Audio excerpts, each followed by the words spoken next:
ሰላምና ጤና ለእናንተ ይሁን የተወደዳችሁ የኮከብ ስፖርት ቤተሰቦች። የኮሚኒቲ ሺልድ የፍጻሜ ጨዋታ ተደርጓል። አርሰናል ማንቸስተር ሲቲን 3-0 በማሸነፍ ዋንጫውን ማንሳት ችሏል። ይህንን ጉዳይ እናነሳለን። ከጨዋታው በኋላ አርቴታና ኢንዞ ማሬስካ ምን አይነት አስተያየቶችን ሰጡ? የአርሰናል ደጋፊዎች እንኳን ደስ አላችሁ። ሀሳብ አስተያየቶቻችሁን እንደዚሁ በኮመንት ላይ መግለጽ ትችላላችሁ። ጨዋታው እንዴት ነበር የሚለውን ነገር ልታደርሱንም ትችላላችሁ።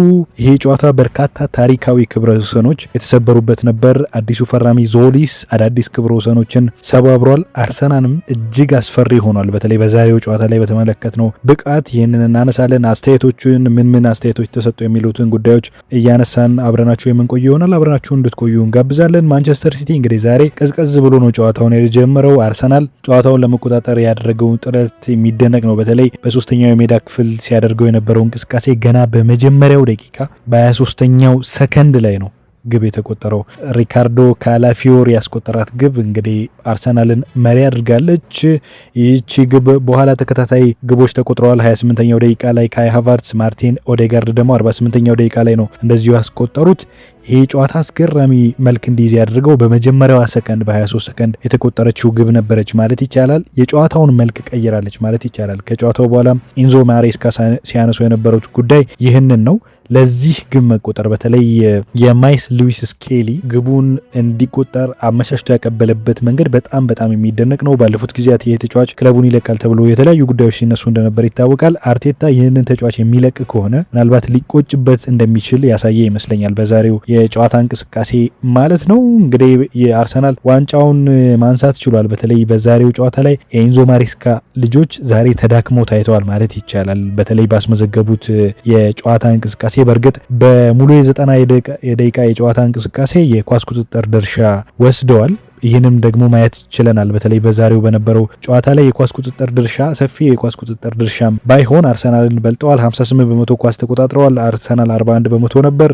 ሙከራዎችን በማድረግ ረገድም እንደዚሁ የተሻሉ ነበሩ። በተለይ ኦፍ ታርጌት የሆኑ እንጂ 12 ሙከራዎችን አድርገዋል። አርሰናል 9 ነበር ያደረገው። ማንቸስተር ሲቲ ግን ከነዚህ ሙከራዎች ውስጥ 5 ኢላማውን የጠበቀ ሙከራ አድርገዋል። አርሰናልን በተመሳሳይ 5 ኢላማውን የጠበቀ ሙከራ አድርጓል እና በተቃራኒ ቡድን ሳጥን ውስጥ ኳስ በመንካትም ማንቸስተር ሲቲ የተሻለ ነበር። 33 ኳሶችን ነክቷል። አርሰናል በአንጻሩ 26 ነክቷል። አርሰናል በዚህ ጨዋታ ላይ ክሊኒካል የነበረው በተለይ በፊት መስመር ላይ ነው።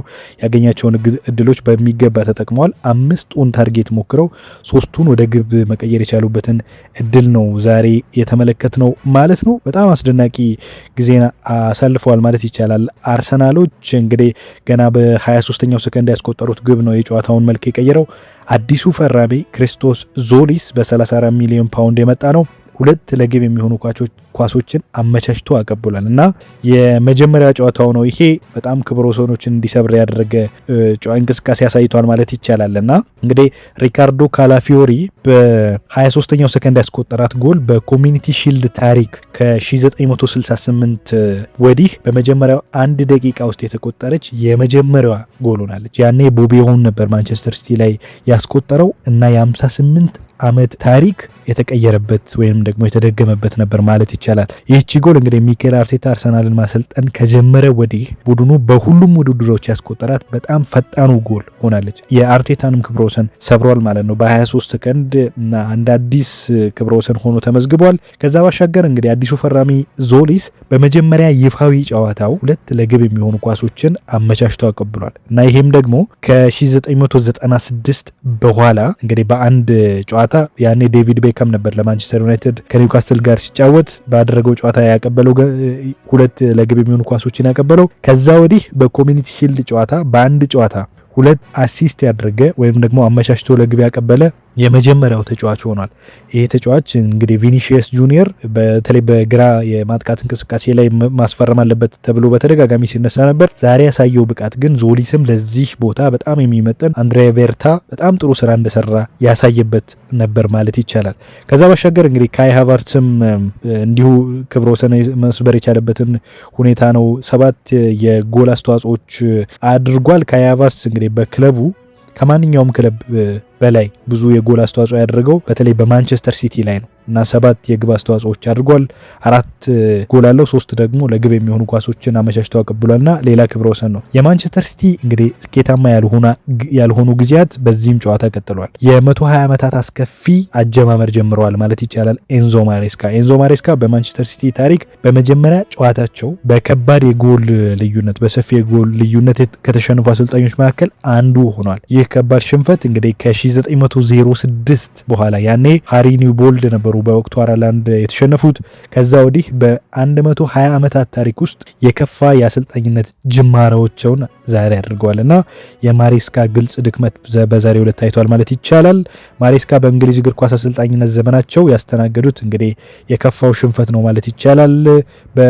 ከቼልሲ ጋር በፌብሩዋሪ 2025 በብራይተን 3-0 መሸነፋቸውን እናስታውሳለን። እንግዲህ አርሰናል የበላይነቱን አስቀጥሏል ማለት ይቻላል። በተለይ በኮሚኒቲ ሺልድ ከ2023 ወዲህ ከ23-24 የውድድር ዘመን ጀምሮ ማንቸስተር ሲቲ አርሰናልን በሁሉም ውድድሮች ካገኛቸው 9 ጨዋታዎች መካከል 2ቱን ብቻ ነው ማሸነፍ የቻለው እና በጣም ስኬታማ ጊዜያትን አሳልፏል ማለት ይቻላል። ከጨዋታው በኋላ ምን አስተያየቶች ተሰጡ የሚሉትን ጉዳዮች እናንሳ። ሪካርዶ ካላፊዮሪ ከጨዋታው በኋላ በተለይ ሉዊስ ስኬሊ አመቻችቶ ያቀበለው ኳስ 70 በመቶ የሱ ነው፣ 30 በመቶ የኔ ነው እድሉ፣ በተለይ ደግሞ እሱ ነው አመቻችቶ ያቀበለልኝ፣ ስለዚህ እሱ ሊመሰገን ይገባል የሚል ሀሳቡን ሰጥቷል ማለት ነው። ከዛ ባሻገር እንግዲህ የአርሰናሉ አሰልጣኝ ሚኬል አርቴታም ከጨዋታው በኋላ አስተያየቱን ሰጥቷል። በተለይ ቡድኑ ባሳየው የማሸነፍ ፍላጎት ላይ በጣም እንዳስደሰተው ለተጫዋቾቹም ይህንን እንደነገረ እንደዚሁ ገልጿል።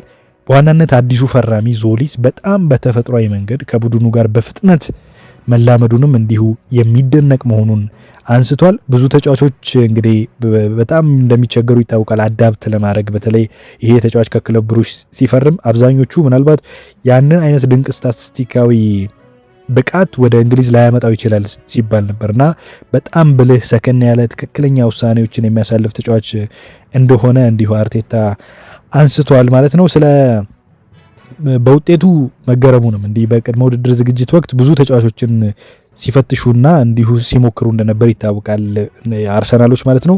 ቡድኑ በጨዋታው ያሳየው ከፍተኛ ብቃትና የተመዘገበው ውጤት ግን ትንሽ እንዳስገረመው ተናግሯል አርቴታ ራሱ እና በጣም አስገራሚ የውድድር ጊዜ ለማሳለፍ በቀጣዮቹ ጊዜያት ማሻሻል የሚገቡብን ነገሮች አሉ፣ ስለዚህ እሱን ለማሻሻል እንሰራለን የሚል ሀሳባቸውን እንደዚሁ አንስተዋል የአርሰናል አሰልጣኝ ሚኬል አርቴታ። ከዛ ባሻገር እንግዲህ በኢንዞ ማሬስካ በኩል እሳቸውም የተወሰነ ሀሳብ ሰጥተዋል።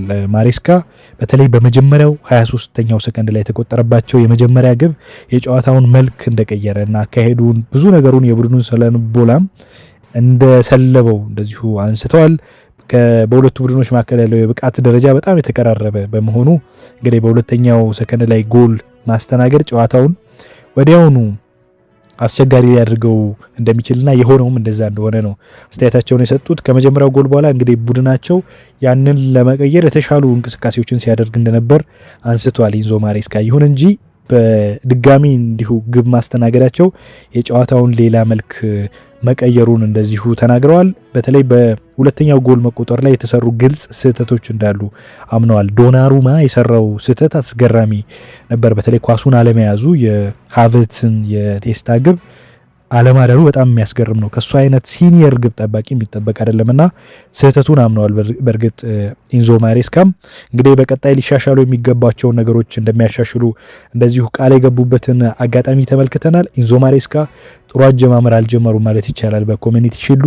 ለአርሰናል ግን ትልቅ እድል ነው ብዬ አስባለሁ። በተለይ አርሰናል ዛሬ የተጫወተበት መንገድ አዳዲሶቹ ፈራሚዎች ያስመለከቱ ነገር አርሰናል በቀጣይ ጠንካራ ተፎካካሪ ሊሆን የሚችልበት ሰፊ እድል እንዳለው ያሳየ ነው ማለት ይቻላል። በተለይ ዞሊስ ያሳየው ብቃት በጣም አስደናቂ ነበር። የውድድር ዓመቱንም በቃ በጥሩ መንፈስ ለመጀመር አርሰናል ጥሩ መንፈስ ውስጥ ሆኖ ይህንን የውድድር ዓመት ይጀምራል ተብሎ ይታሰባል። በአንጻሩ ማንቸስተር ሲቲ የሚቀራቸው ነገሮች እንዳሉ እንደዚሁ ተመልክተናል። በተለይ ከኋላ መስመር መፍረክረኮች፣ መዘናጋቶች እንዳሉ ለተከላካዮች ሽፋን የሚሰጥ ተጫዋች እንዳልነበር ዛሬ ተመልክተናል። ሮድሪ ወደ ባርሴሎና ሊሄድ ነው። እና ይህንን ተከትሎ የእሱን ምትክ ማስፈረም ካልቻሉ ማንቸስተር ሲቲዎች አደጋ ውስጥ ይገባሉ። እሱ ባለበትና በሌለበት ጊዜ የማንቸስተር ሲቲ የማሸነፍ ነጻሬ በጣም እንደሚወርድ ይታወቃል። ይሁን እንጂ አርሰናል ድንቅ የውድድር ጊዜን ለማሳለፍ የመጀመሪያውን እርምጃ ብሎ ጀምረዋል። የአርሰናል ደጋፊዎች እንኳን ደስ አላችሁ። ሀሳብ